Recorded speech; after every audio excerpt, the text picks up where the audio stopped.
Hello everyone, আজকে লাঞ্চে কি আছে সেটা তোমাদের সাথে শেয়ার করছি, কারণ আজকের রান্না আমি করেছি।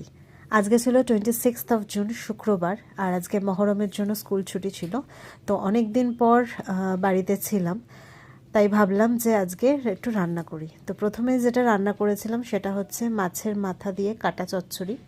এই রান্নাটা আমি আমার ছোটো কাকিমার কাছ থেকে শিখেছি।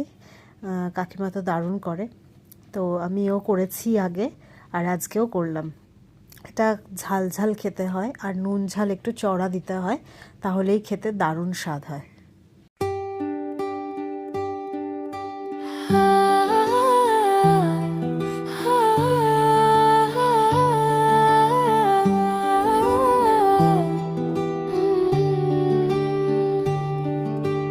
रास्ते वही हैं पर मंजिल नहीं है। এরপরে যেটা রান্না করেছিলাম সেটা হচ্ছে পমফ্রেট মাছের ঝাল সর্ষে পোস্ত দিয়ে। এটা তো রান্না করা খুবই ইজি, একদম সোজা পদ্ধতিতেই করেছি, কিন্তু খেতে দারুণ হয়।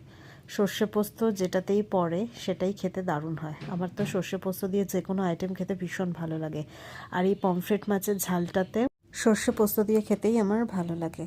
আর লাস্টে ছিল চাটনি, এটা মা করেছিল আগের দিন। এটা হচ্ছে আনারসের চাটনি।